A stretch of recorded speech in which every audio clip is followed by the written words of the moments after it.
qoftë edhe për deklaratat e bëra her pas herë në mbrojtje të punës së institucionit. Faleminderit dhe jam i hapur për çdo pyetje.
Analizën klasinore të punës që ka kryer Komisioni në raport me vitet e tjera dhe përgjigjen e punës së kryer.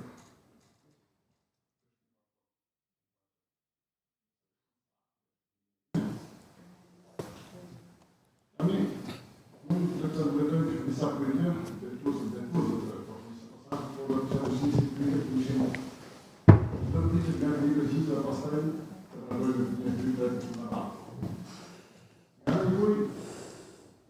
Si problem este parë disa problematika që janë të dhona dëshuara. Disa janë të varë argumentin vend Shqipërisë, parlamentit. Disa varë do të nga puna e sëndë shirkat prokurorisë, por që në ndyri shtjazime, është një problem problemi qytetarëve ligjore. Mundësia e qytetarëve ligjore. Nuk e di se ky problem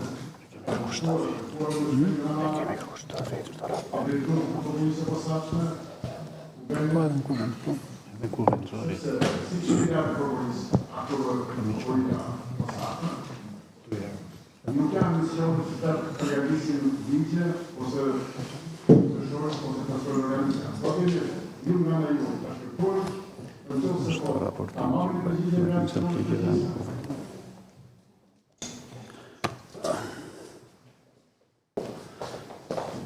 Faleminderit edhe për vlerësimin, edhe për pyetjen.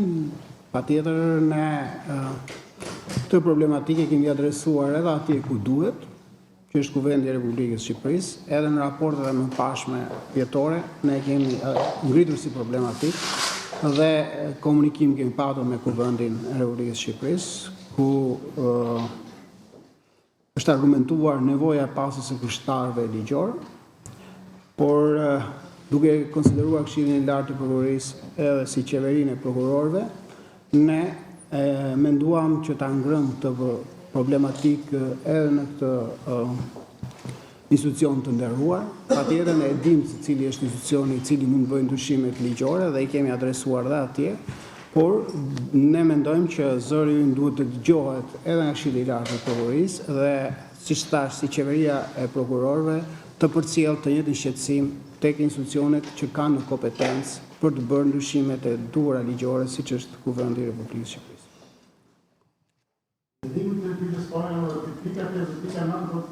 Vjen në mirët e parë të shumë mëngesa kompetenca për shqiptimin e kërkesave të autoriteteve të loja, dhe mëngesa kompetencës për në fakt të ekzekutimit të një penale. Në fakt, këtio të bëjë me një 75 a përpër për procedurës penale, pika 9 tjetër me listën për të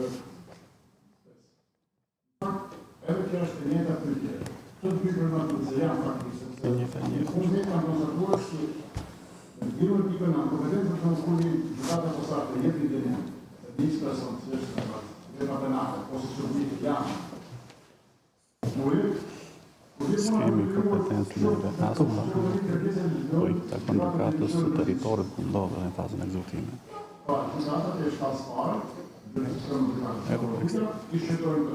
Edhe këtë dy problematika, pika 8 dhe pika 9, janë njëta përgjigje nga ajo, por janë përgjigje tjetër për të ndryshuar se kjo kërkon ndryshimin e procedurës penale.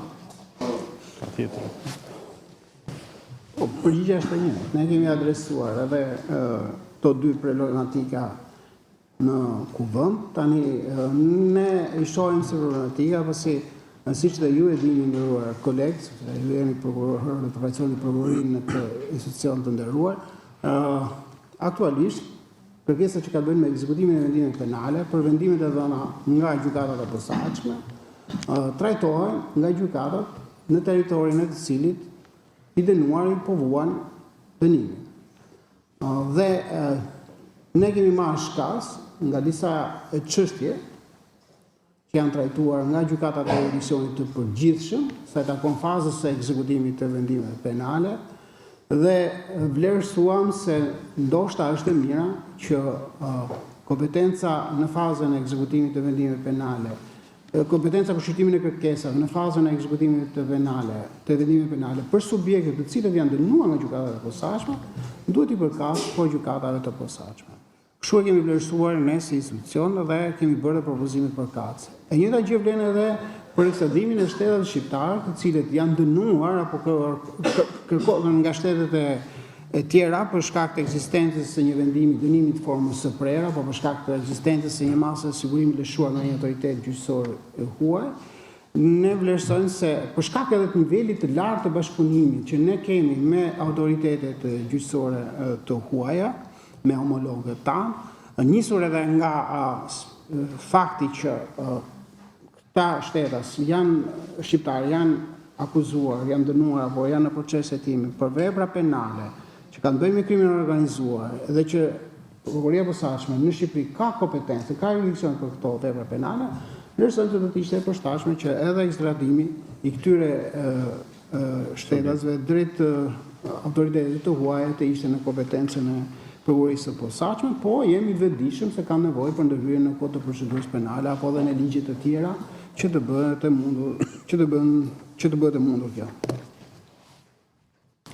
Se ta analizë, raportimi që e vëndëm që këtyre vëzhet në matë të zhet nuk e namë të ka seansa gjyqësore. Ja të të minut e 37 janë seansa audio, para që i bine, sepse organizja e prokurisë ka qenë nga vitin vite se ka raportu dhe verifikë të qenë të që të prokuror që banë pjesë në dy seansa gjyqësore, minimumi në gjykatë. Ne kemi e përgjysh në vetë të punë, në vetë që të përgjysh të sërë kanë të që janë përgjysh, dhe sa janë përgjysh në vetërë. A në të dhejme ka bërë. Një të një të të poshtë, sepse shumë të njëve të mëndë të ose që mbarë nga të të një. Edhe këri, ka përgjysh në sa bërë që të mbarë.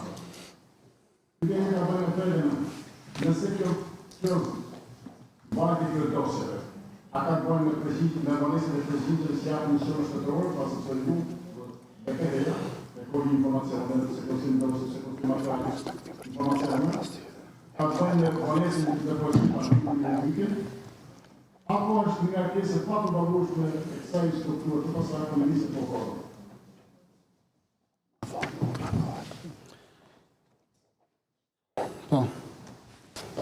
Faleminderit për pyetjet. Siç edhe ju e konstatoni me drejtë, është një volum shumë i madh sa i takon përfaqësimit, volum shumë i madh punës sa i takon përfaqësimit të çështjeve në seanca gjyqësore. Dhe një ndër arsyet është edhe shtyrja e shpeshtë të seancave gjyqësore, kuptohet jo për fajt të prokurorit. Ne ke një shqetësim që dua ta ngrë dhe që s'është pjesë e raportit, por marr shkas edhe nga pyetja, është shqyrtimi para gjyqtarit të seancës paraprake. Shqyrtimi i kërkesës së prokurorit para gjyqtarit të seancës paraprake nga përvoja e institucionit merr shumë kohë.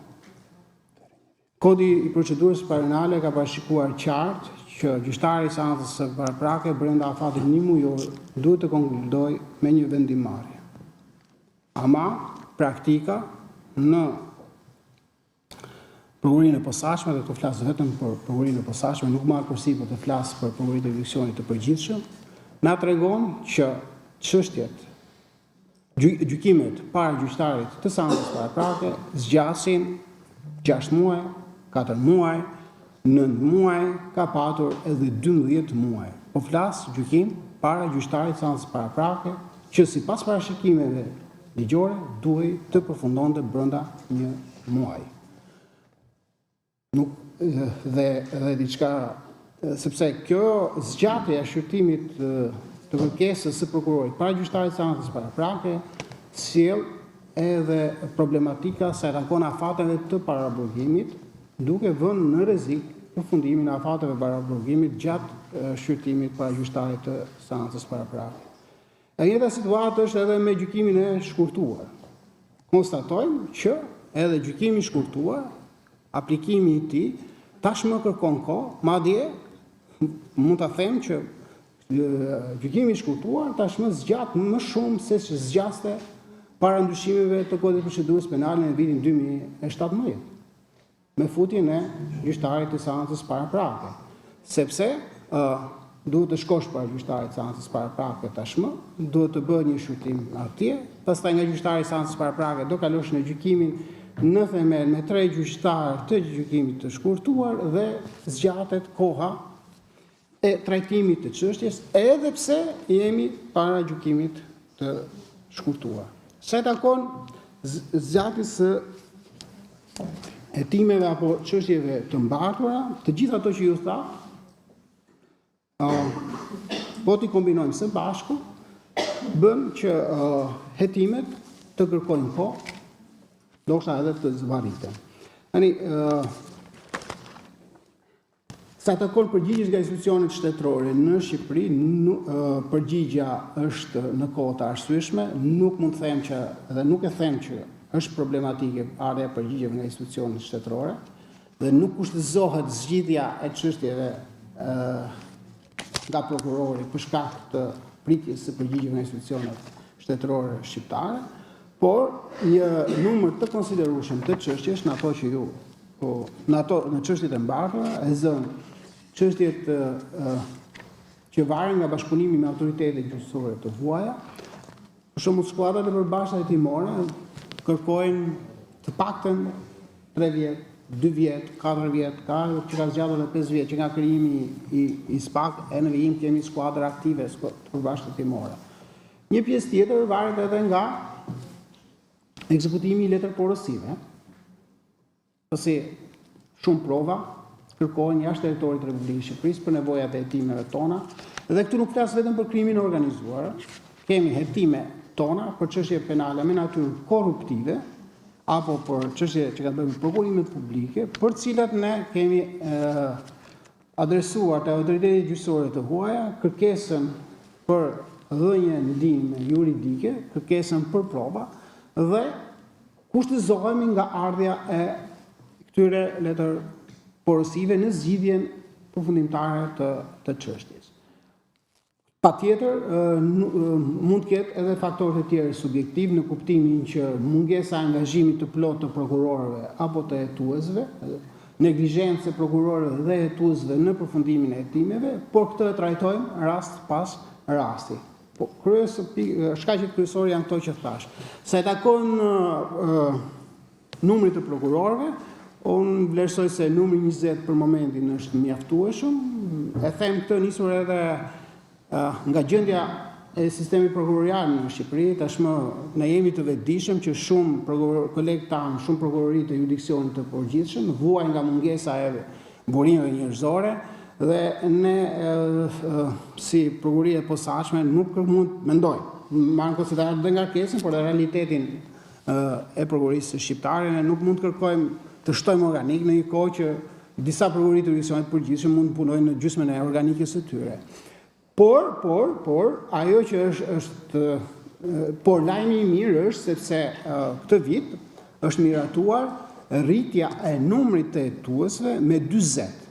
Domethënë, shpresoj të hapim garën dhe të përfundoj gara brenda vitit 2025 dhe të bëhet e mundur që brenda këtij viti, krahas 60 hetuesve që aktualisht janë pjesë e Byros Kombëtare të Hetimit, të kemi dhe një numër të shtuar prej 40 hetuesve të Byros Kombëtare të Hetimit. Pasi vlerësojmë që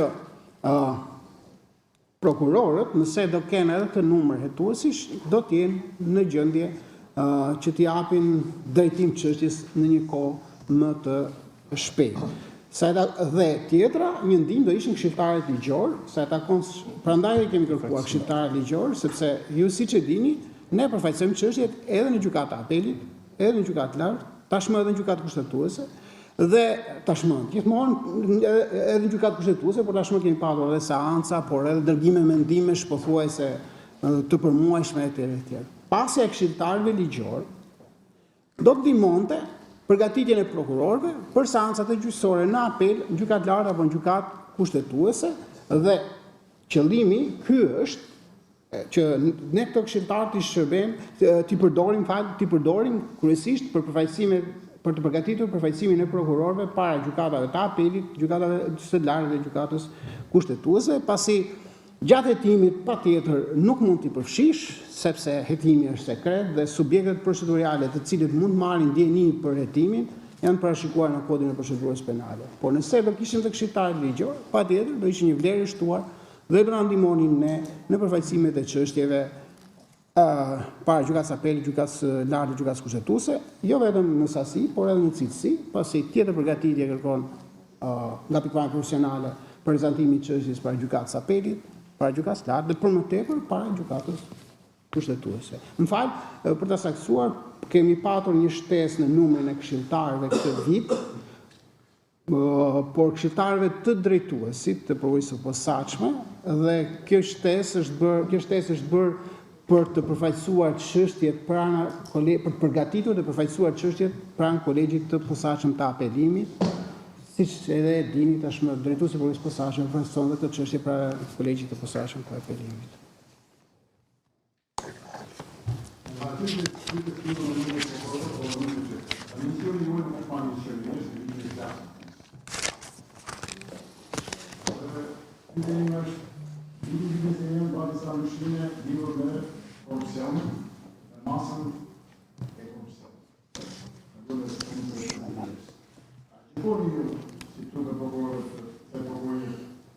Këtë dispozit penale është e përshtatshme në raport me vlerën, në raport me numrin e prokurorëve, dhe në raport me përshtatshmërinë për cilën është krijuar komisjon për të organizuar, jo për të dënuar, për të hetuar ose për të dënuar ata që trajtojnë korrupsionin e lartë. Dhe kjo vlerë 50.000 lekë, 50.000 lekë.